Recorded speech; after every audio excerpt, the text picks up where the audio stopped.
Congress MP Gurjeet Aujla ने DGP ਨੂੰ ਲਿਖੀ ਚਿੱਠੀ ड्रग माफिया खिलाफ सख्त कार्रवाई की ਕੀਤੀ ਮੰਗ बोले नहीं कसी नकेल तो डीजीपी दफ्तर के बाहर ला देवांगा धरना। गुरजीत औजला के ड्रग वाले बयान से विरोधियों ने घेरी कांग्रेस। बीजेपी बोली डीजीपी का बहाना है, चन्नी ते निशाना है। अकाली दल का इल्जाम अपनी नलायकी पुलिस सिर पाना चाहती है कांग्रेस। राम रहीम की Z+ सुरक्षा ते हरियाणा सरकार दे नहीं मिल रहे बयान। सीएम खट्टर बोले सुरक्षा को खतरा देखदे दी सिक्योरिटी, पर गृह मंत्री विज बोले सुरक्षा बारे मैनू नहीं है कोई जानकारी। वोटिंग तो बाद पंजाब कांग्रेस का मंथन। चन्नी समेत कई मंत्रियों ने चंडीगढ़ की मीटिंग, पर नवजोत सिद्धू रहे गैर हाजिर। 36 घंटे बाद चंडीगढ़ च बिजली सप्लाई होने लगी बहाल। ज्यादातर इलाकों च बिजली सप्लाई मुड़ शुरू, पर यूनियन का धरना हाले भी जारी। यूक्रेन च फसिया राजपुरा का नौजवान परिवार की सरकार अगे मदद की गुहार। कहा टिकट महंगी होने करके वापस नहीं आ पा रहा अभिनंदन। मोगा च शरेआम महिला अगवा, जबरन कार च बिठा के फरार हुए नौजवान। सीसीटीवी च कैद हुई तस्वीर। अमृतसर पुलिस ने फिल्मी स्टाइल च फड़े 8 लुटेरे। बैंक को बनाने आई सी निशाना। पुलिस ने ट्रैप ला के किया काबू। 4 पिस्तौल ते 28 लाख रुपए बरामद। मानहानि केस कंगना रनौत को समन जारी। 19 अप्रैल को बठिंडा कोर्ट च पेश होने का हुक्म। महिला किसान बेबे महिंदर कौर ते की सी इतराजयोग टिप्पणी। बर्फबारी नाल ठंड की चपेट च आए पहाड़। हिमाचल तो लैके जम्मू कश्मीर तक भारी बर्फबारी। उच्चे पहाड़ों से बर्फ हेठले इलाकों च मींह दा दौर।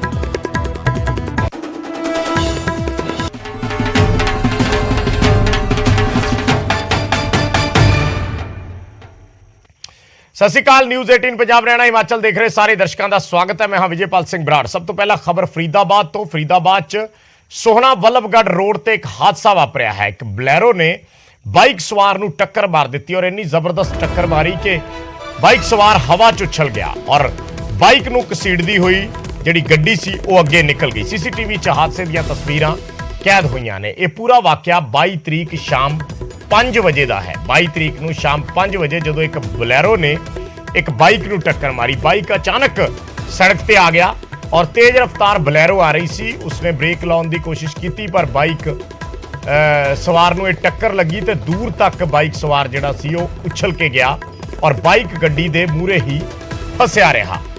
सो सीसीटीवी तस्वीरां ने कि किस तरीके नाल बाइक सवार नूं टक्कर मारी।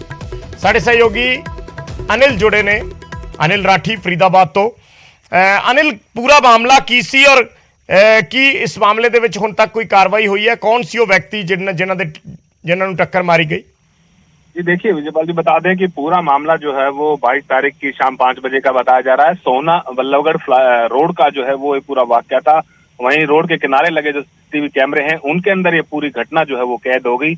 युवक जो है वो अपने घर से निकला था किसी काम के लिए और इसके बावजूद जैसे ही वो रोड के ऊपर पहुंचता है तो अचानक से जो तेज गति से आ रही बुलेरो गाड़ी है वो उस गाड़ी की चपेट में आ जाता है और बाइक जो है वो उसकी लगभग 150 मीटर तक जो है वो घसीटते हुए जाती है। और इसके बावजूद वो युवक है उसकी हालत कहीं ना कहीं नाजुक बनी हुई थी और उसके बावजूद उसको तुरंत अस्पताल में भर्ती करवाया गया। और फिलहाल पुलिस जो है वो उस गाड़ी चालक की तलाश में जुटी हुई है, क्योंकि सीसीटीवी फुटेज में जो है वो गाड़ी का नंबर स्पष्ट नहीं हो पाया था। इसके बावजूद आगे के जो और भी सीसीटीवी फुटेज थे उन सीसीटीवी फुटेजों को जो है वो खंगाला जा रहा है। और इसके बावजूद जैसे ही फिलहाल जो स्थानीय पुलिस है उनसे हमने बात करने की कोशिश करी तो उनका साफ तौर से कहना था कि जल्द से जल्द जो है वो कैंटर चालक को जो बोलेरो चालक है उसको जल्दी से जल्दी गिरफ्तार कर लिया जाएगा।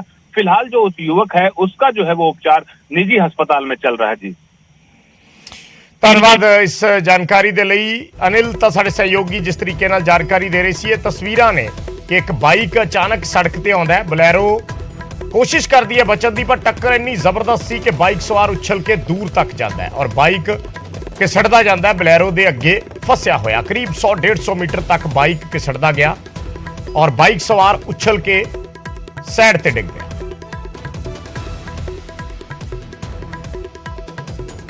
ਤੇ ਗੱਲ ਕਰਦੇ ਹਾਂ ਅੰਮ੍ਰਿਤਸਰ ਤੋਂ ਐਮਪੀ ਗੁਰਜੀਤ ਔਜਲਾ ਦੀ। ਅੰਮ੍ਰਿਤਸਰ ਤੋਂ ਐਮਪੀ ਗੁਰਜੀਤ ਔਜਲਾ ਨੇ ਪੰਜਾਬ ਦੇ ਡੀਜੀਪੀ ਨੂੰ ਚੇਤਾਵਨੀ ਦਿੱਤੀ ਹੈ। ਉਹਨਾਂ ਨੇ ਕਿਹਾ ਹੈ ਕਿ ਜੇ ਡਰੱਗਸ ਖਤਮ ਨਾ ਹੋਈ ਤਾਂ ਮੈਂ ਧਰਨਾ ਦੇਵਾਂਗਾ। ਡੀਜੀਪੀ ਦੇ ਦਫ਼ਤਰ ਦੇ ਅੱਗੇ ਧਰਨਾ ਦੇਣ ਦੀ ਚੇਤਾਵਨੀ ਦਿੱਤੀ ਗਈ ਹੈ ਗੁਰਜੀਤ ਔਜਲਾ ਵੱਲੋਂ। ਉਹਨਾਂ ਨੇ ਕਿਹਾ ਹੈ ਕਿ ਪੈਸੇ ਪੁਲਿਸ ਲੈਂਦੀ ਹੈ ਤੇ ਜਵਾਬ ਸਾਨੂੰ ਦੇਣਾ ਪੈਂਦਾ ਹੈ। ਔਜਲਾ ਪੁੱਛ ਰਹੇ ਨੇ ਕਿ ਪੁਲਿਸ ਤੇ ਐਸਾ ਕੀ ਦਬਾਅ ਹੈ। ਟੌਪ ਪੁਲਿਸ ਅੱਜ ਹੇਠਲੇ ਪੰਜਾਂ 'ਚ ਸ਼ਾਮਲ ਹੋ ਗਈ ਹੈ, ਇਹ ਗੱਲ ਕਹਿ ਰਹੇ ਨੇ ਗੁਰਜੀਤ ਸਿੰਘ ਔਜਲਾ। ਉਹਨਾਂ ਕਿਹਾ ਕਿ ਦਰਅਸਲ ਜਿਹੜਾ ਇਹ ਪੁਲਿਸ ਹੀ ਹੈ ਜਿਹੜੀ ਇਸ ਤੇ ਨੱਥ ਨਹੀਂ ਪਾ ਰਹੀ, ਔਰ ਇਸੇ ਕਰਕੇ ਉਹਨਾਂ ਨੇ ਚੇਤਾਵਨੀ ਦਿੱਤੀ ਹੈ ਕਿ ਜੇ ਅੰਮ੍ਰਿਤਸਰ ਤੋਂ ਡਰੱਗਸ ਖਤਮ ਨਾ ਹੋਈ ਤਾਂ ਉਹ ਖੁਦ ਡੀਜੀਪੀ ਦੇ ਦਫ਼ਤਰ ਅੱਗੇ ਧਰਨਾ ਦੇਣਗੇ ਤੇ ਤੰਬੂ ਲਾ ਕੇ ਉਹਨਾਂ ਚਿਰ ਬੈਠੇ ਰਹਿਣਗੇ ਜਦੋਂ ਤੱਕ ਡਰੱਗਸ ਮਾਫੀਆ ਤੇ ਕਾਰਵਾਈ ਨਹੀਂ ਹੋਈ।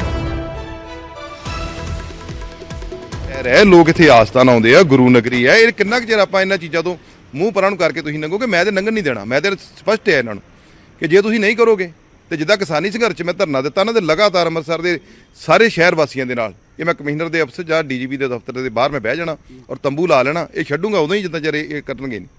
ਅਸੀਂ ਬੈਸਟ ਪੁਲਿਸ ਹੁੰਦੀ ਸੀ, ਆਪਣੀ ਕਿਉਂ ਥੱਲੇ ਡਿੱਗੀ ਹੈ?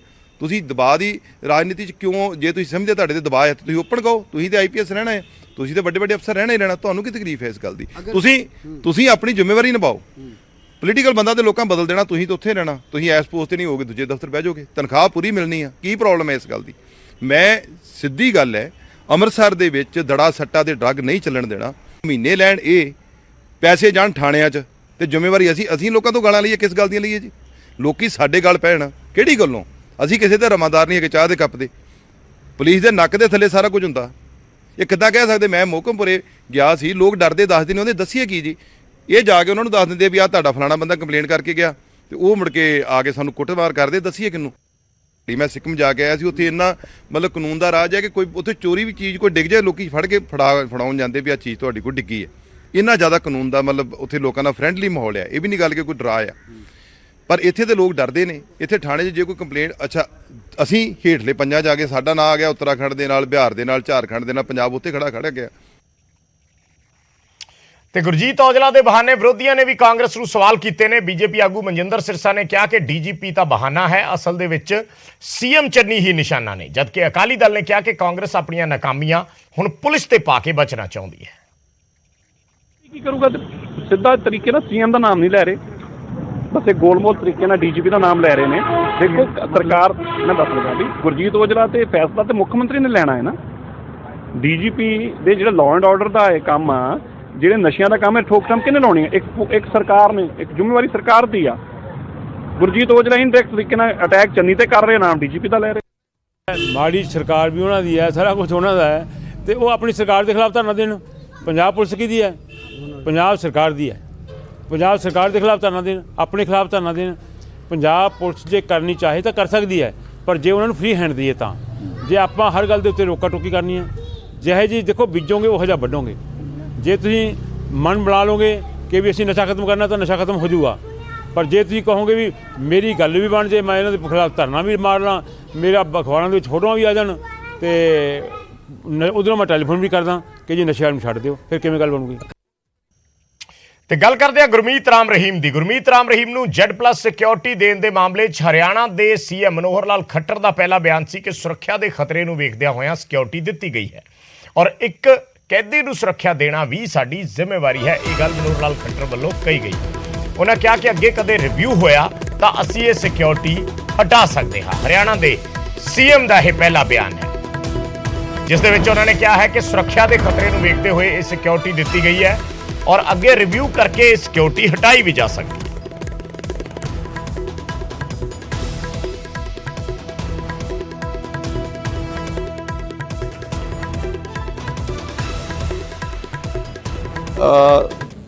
जो सिक्योरिटी है उसका फरलो से या जेल से वैसा संबंध नहीं है। व्यक्ति को कितना यानी उसकी सिक्योरिटी थ्रेट है उसके हिसाब से उसको सिक्योरिटी दी जाती है। कैदी कैद के अंदर रहे या फरलो पर बाहर आए उसकी सुरक्षा करना भी सरकार का दायित्व है। कैदी को एक कैद हो गई है, उसको उसकी दोष की सज़ा मिल गई है कि वो कन्फाइंड रहेगा, जेल के अंदर रहेगा। जेल के अंदर रहेगा तो वहाँ की सिक्योरिटी अलग टाइप की है, लेकिन फरलो का जिसको अधिकार है और उसने अपने उस अधिकार के पूर्वक फरलो प्राप्त की है तो जेल से जब बाहर आता है और जब तक उसको सिक्योरिटी थ्रेट है तब तक सिक्योरिटी देना हमारा काम है। कोई उन्होंने डिमांड की ऐसा नहीं है। वो हमने चूँकि बाहर आया और हमारे पास ऐसे इनपुट्स हैं कि इनकी सुरक्षा की ज़रूरत आज भी उतनी है जितनी ये जेल में गए थे उससे पहले थी, तो इसलिए वो हकदार तब तक है। हाँ, जिस दिन इसको रिव्यू किया जाएगा और सिक्योरिटी थ्रेट नहीं रहेगा उस दिन सिक्योरिटी नहीं मिलेगी। ਤੇ ਉਧਰ ਗੁਰਮੀਤ ਰਾਮ ਰਹੀਮ ਦੀ Z+ ਸਿਕਿਉਰਿਟੀ ਤੋਂ ਸੂਬੇ ਦੇ ਗ੍ਰਹਿ ਮੰਤਰੀ ਅਨਿਲ ਵਿਜ ਬੇਖਬਰ ਨੇ। ਸਿਕਿਉਰਿਟੀ ਬਾਰੇ ਜਾਣਕਾਰੀ ਹੋਣ ਤੋਂ ਵਿਜ ਨੇ ਇਨਕਾਰ ਕੀਤਾ ਹੈ। ਉਹਨਾਂ ਨੇ ਕਿਹਾ ਹੈ ਕਿ ਮੈਨੂੰ ਇਸ ਮਾਮਲੇ ਦੀ ਕੋਈ ਵੀ ਜਾਣਕਾਰੀ ਨਹੀਂ ਤੇ ਨਾ ਹੀ ਮੇਰੇ ਕੋਲ ਇਸ ਬਾਬਤ ਕੋਈ ਰਿਪੋर्ट ਹੈ। ਸੋ ਅਨਿਲ ਵਿਜ ਹਰਿਆਣਾ ਦੇ ਗ੍ਰਹਿ ਮੰਤਰੀ ਨੇ ਔਰ ਉਹਨਾਂ ਨਾਲ ਜਦੋਂ ਇਹ ਗੱਲਬਾਤ ਕੀਤੀ ਗਈ ਤਾਂ ਉਹਨਾਂ ਨੇ ਸਾਫ਼ ਅਗਿਆਨਤਾ ਪ੍ਰਗਟਾਈ। चाहे उनको Z+ सिक्योरिटी जो है वो देनी चाहिए हरियाणा सरकार। मेरी जानकारी में तो नहीं है, ना मेरे पास कोई ऐसी फाइल आई है, ना मैंने सुना ऐसा कुछ। Sir ADGP law and order report आई है इंटेलिजेंस से कि इनको खालिस्तानी का, तो कहीं ना कहीं लगता है कि नहीं, मेरे पास ऐसी कोई रिपोर्ट नहीं आई, मेरे थ्रू ऐसी फाइल कोई रूट नहीं हुई है, इसलिए मुझे कोई जानकारी। ਤੇ ਉੱਥੇ ਇਸ ਪੂਰੇ ਮਾਮਲੇ 'ਚ ਹਰਿਆਣਾ ਦੇ ਜੇਲ੍ਹ ਮੰਤਰੀ ਰਣਜੀਤ ਚੌਟਾਲਾ ਵੱਖਰਾ ਹੀ ਤਰਕ ਪੇਸ਼ ਕਰ ਰਹੇ ਨੇ। देखिए, बाबा को जो Z+ सिक्योरिटी थी ये पहले से थी। जब हमने ये अरेस्ट हुए थे केस के बाद, उससे पहले इन्हें Z+ सिक्योरिटी थी। कोई नई जेल में कोई नहीं देगा, जेल में जाते हैं तो कैदी हो जाते हैं। जेल में हमारे पास पहले ही एडिक्वेट अरेंजमेंट होते हैं, पूरी तरीके की सिक्योरिटी रहती है, तो वहाँ कोई इसका मीनिंग नहीं रहता।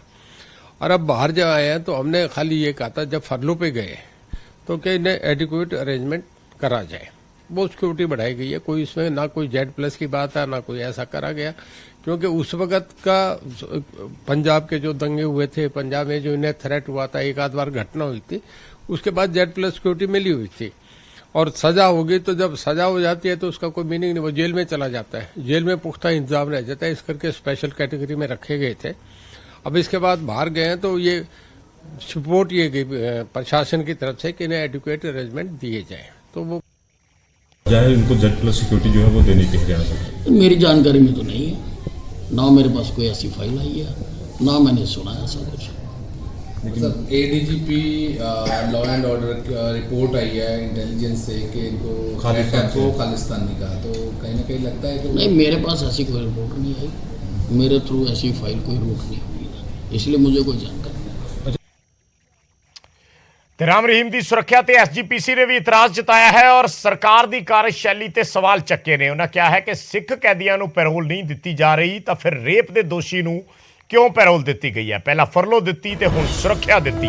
SGPC ਇਹ ਗੱਲ ਕਹਿ ਰਹੀ ਹੈ ਕਿ ਜਿਸ ਬੰਦੇ ਨੇ ਜੇਲ੍ਹ 'ਚ ਰਹਿਣਾ ਉਸ ਨੂੰ Z+ ਸੁਰੱਖਿਆ ਕਿਉਂ ਮੁਹੱਈਆ ਕਰਵਾਈ ਗਈ ਹੈ। SGPC ਸਿੱਖਾਂ ਦੀ ਧਾਰਮਿਕ ਸੰਸਥਾ, ਗੁਰਦੁਆਰਿਆਂ ਦੀ ਸੇਵਾ ਸੰਭਾਲ ਕਰਨ ਵਾਲੀ ਸੰਸਥਾ, ਜਿਸ ਵੱਲੋਂ ਗੁਰਮੀਤ ਰਾਮ ਰਹੀਮ ਨੂੰ ਦਿੱਤੀ ਗਈ ਫਰਲੋ ਤੇ ਸਿੱਧੇ ਸਵਾਲ ਚੱਕੇ ਗਏ ਔਰ ਉਸ ਦੇ ਨਾਲ ਹੁਣ Z+ ਸਿਕਿਉਰਿਟੀ ਨੂੰ ਵੀ ਸਵਾਲਾਂ ਦੇ ਘੇਰੇ 'ਚ ਖੜਾ ਕੀਤਾ ਗਿਆ।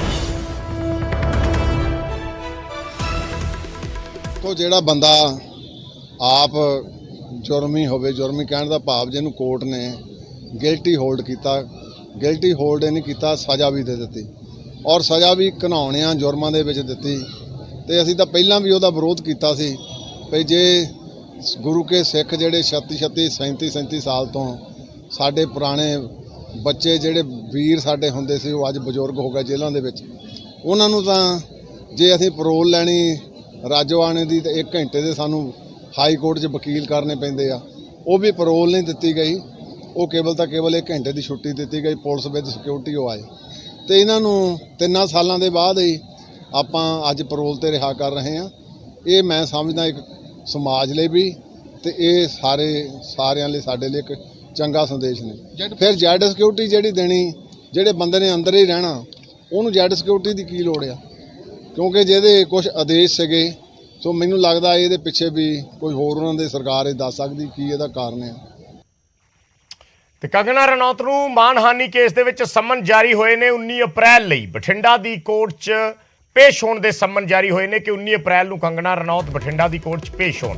ਦਰਅਸਲ ਬੇਬੇ ਮਹਿੰਦਰ ਕੌਰ ਤੇ ਇੱਕ ਇਤਰਾਜ਼ਯੋਗ ਟਿੱਪਣੀ ਕੰਗਨਾ ਰਣੌਤ ਵੱਲੋਂ ਕੀਤੀ ਗਈ ਸੀ ਔਰ ਬਹਾਦਰਗੜ੍ਹ ਜੰਡੀਆਂ ਪਿੰਡ ਹੈ, ਉੱਥੋਂ ਦੀ ਬੇਬੇ ਮਹਿੰਦਰ ਕੌਰ ਰਹਿਣ ਵਾਲੀ ਹੈ ਔਰ ਉਸ ਵੇਲੇ ਕੰਗਨਾ ਨੇ ਇੱਕ ਟਵੀਟ ਕੀਤਾ ਸੀ ਖੇਤੀ ਅੰਦੋਲਨ ਨੂੰ, ਕਿਸਾਨੀ ਅੰਦੋਲਨ ਨੂੰ ਲੈ ਕੇ ਔਰ ਬੀਬੀ ਮਹਿੰਦਰ ਕੌਰ ਦੀ ਫੋਟੋ ਲਾ ਕੇ ਕਿਹਾ ਸੀ ਕਿ 100 ਰੁਪਏ ਦਿਹਾੜੀ ਤੇ ਆਈਆਂ ਬੀਬੀਆਂ ਨੇ। ਸੋ ਉਸ ਤੋਂ ਬਾਅਦ ਇੱਕ ਕੇਸ ਕੰਗਨਾ ਤੇ ਦਾਇਰ ਕੀਤਾ ਗਿਆ। ਬਠਿੰਡਾ ਦੀ ਕੋਰਟ ਦੇ ਵਿੱਚ ਸ਼ਿਕਾਇਤ ਜਿਹੜੀ ਸੀ ਉਹ ਦਾਇਰ ਕੀਤੀ ਗਈ ਤੇ ਹੁਣ ਬਠਿੰਡਾ ਕੋਰਟ ਨੇ ਕੰਗਨਾ ਰਣੌਤ ਨੂੰ ਸਮਨ ਜਾਰੀ ਕੀਤਾ ਹੈ 19 ਅਪ੍ਰੈਲ ਦੇ ਲਈ। ਇਹ ਸਰ ਕੰਗਨਾ ਰਣੌਤ ਨੇ 25-26 ਨਵੰਬਰ 2020 ਨੂੰ ਆਪਦੇ ਟਵਿੱਟਰ ਅਕਾਊਂਟ ਤੋਂ ਇੱਕ ਟਵੀਟ ਕੀਤਾ ਸੀ, ਜਿਹਦੇ 'ਚ ਮਹਿੰਦਰ ਕੌਰ ਕੰਪਲੇਨੈਂਟ ਨੇ ਉਹਨਾਂ ਨੂੰ ਇੱਕ ਹਾਸੇ ਦਾ ਪਾਤਰ ਬਣਾਇਆ ਸੀ ਤੇ ਬਕਾਇਦਾ ਉਹਨਾਂ ਦੀ ਫੋਟੋ ਅਪਲੋਡ ਕੀਤੀ ਸੀ, ਜਿਹਦੇ ਨਾਲ ਉਹਨਾਂ ਦੇ ਸਨਮਾਨ ਨੂੰ ਕਾਫੀ ਜ਼ਿਆਦਾ ਠੇਸ ਪਹੁੰਚੀ ਹੈ। ਉਸ ਟਵੀਟ ਦੇ ਅਗੇਂਸਟ ਅਸੀਂ ਮਾਨਯੋਗ ਅਦਾਲਤ ਦੇ ਵਿੱਚ ਕੰਪਲੇਂਟ ਦਾਇਰ ਕੀਤੀ ਹੈ, ਜਿਹਦੇ ਵਿੱਚ judicial magistrate first class madam Tanvi Gupta ਦੀ ਅਦਾਲਤ ਨੇ ਉਹ ਸਾਡੀ ਕੰਪਲੇਂਟ ਦੇ ਵਿੱਚ ਸਾਡੀਆਂ ਦਲੀਲਾਂ ਨਾਲ ਸਹਿਮਤ ਹੁੰਦੇ ਹੋਏ ਕੰਗਨਾ ਰਣੌਤ ਨੂੰ ਸਮਨ ਕੀਤੇ ਹੈ ਜੀ। 19/4/22 ਇਹਦੇ 'ਚ ਨੈਕਸਟ ਡੇਟ ਆਫ ਹੀਅਰਿੰਗ ਹੈ ਸਰ ਜੀ। ਜੇ ਉਹ ਨਹੀਂ ਪੇਸ਼ ਹੁੰਦੇ ਤਾਂ ਸਰ ਜੇ ਉਹ ਸਮਨਿੰਗ ਤੇ ਜਿਹੜਾ ਇਹ ਤੋਂ ਨੈਕਸਟ ਪ੍ਰੋਸੈਸ ਹੈ ਵੀ ਜੇ ਸਮਨਿੰਗ ਤੇ ਕੋਈ ਨਹੀਂ ਪੇਸ਼ ਹੁੰਦਾ ਅਕਿਊਜ਼ਡ ਤਾਂ ਉਹਦੇ ਬਰੰਟ ਇਸ਼ੂ ਕਰਦੀ ਹੈ ਕੋਰਟ ਜੀ। ਬਰੰਟਸ ਬੇਲੇਬਲ ਬਰੰਟਸ ਜਾਂਦੇ ਆ ਜੀ, ਉਸ ਤੋਂ ਬਾਅਦ ਫਿਰ ਨੈਕਸਟ ਨਾਨ ਬੇਲੇਬਲ ਬਰੰਟਸ ਇਸ਼ੂ ਹੁੰਦੇ ਆ ਸਰ। ਤੇ ਕੰਗਨਾ ਰਣੌਤ ਤੇ ਮਨਜਿੰਦਰ ਸਿਰਸਾ ਦਾ ਵੀ ਬਿਆਨ ਆਇਆ। ਉਹਨਾਂ ਨੇ ਕਿਹਾ ਹੈ ਕਿ ਕੰਗਨਾ ਬੋਲਣੋਂ ਰੁਕ ਹੀ ਨਹੀਂ ਰਹੀ, ਜੇ ਨਹੀਂ ਰੁਕੇਗੀ ਤਾਂ ਹਰਜਾਨਾ ਭੁਗਤਣਾ ਪਏਗਾ। ਬੀਜੇਪੀ ਅਜਿਹੀਆਂ ਚੀਜ਼ਾਂ ਨੂੰ ਸਪੋਰਟ ਨਹੀਂ ਕਰਦੀ। ਇਹ ਮਨਜਿੰਦਰ ਸਿਰਸਾ ਵੱਲੋਂ ਬਿਆਨ ਦਿੱਤਾ ਗਿਆ। ਦਰਅਸਲ ਸਮਨ ਜਾਰੀ ਹੋਏ ਨੇ 19 ਅਪ੍ਰੈਲ ਦੇ ਲਈ ਬਠਿੰਡਾ ਕੋਰਟ 'ਚ ਪੇਸ਼ ਹੋਣਦੇ। ਉਸ ਤੋਂ ਬਾਅਦ ਮਨਜਿੰਦਰ ਸਿਰਸਾ ਨੇ ਆਪਣਾ ਪ੍ਰਤੀਕਰਮ ਦਿੱਤਾ ਹੈ। ਮਨਜਿੰਦਰ ਸਿਰਸਾ ਪਹਿਲਾਂ ਵੀ ਕੰਗਨਾ ਰਣੌਤ ਤੇ ਨਿਸ਼ਾਨੇ ਸਾਧਦੇ ਰਹੇ ਨੇ, ਪਰ ਉਸ ਤੋਂ ਬਾਅਦ ਬੀਜੇਪੀ ਦੇ ਵਿੱਚ ਜਦੋਂ ਸ਼ਾਮਿਲ ਹੋ ਗਏ ਤਾਂ ਉਸ ਤੋਂ ਬਾਅਦ ਵੀ ਕਈ ਵਾਰ ਉਹਨਾਂ ਦਾ ਪ੍ਰਤੀਕਰਮ ਆਇਆ ਤੇ ਹੁਣ ਉਹਨਾਂ ਨੇ ਕਿਹਾ ਹੈ ਕਿ ਉਹ ਬੋਲਣੋਂ ਰੁਕ ਨਹੀਂ ਰਹੀ, ਜੇ ਨਹੀਂ ਰੁਕੇਗੀ ਤਾਂ ਕਾਰਵਾਈ ਹੋਏਗੀ। ਬੀਜੇਪੀ ਐਸੇ ਕਿਸੇ ਵਿਅਕਤੀ ਦੀ ਸਪੋਰਟ ਨਹੀਂ ਕਰਦੀ।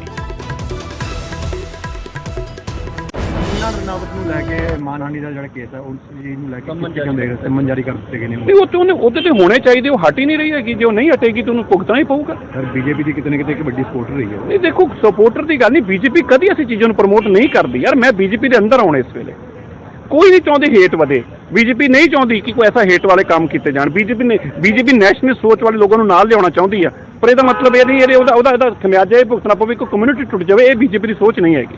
ਇੱਕ ਛੋਟਾ ਜਿਹਾ ਕਮਰਸ਼ੀਅਲ ਬ੍ਰੇਕ, ਜਲਦ ਵਾਪਸ ਆਓ।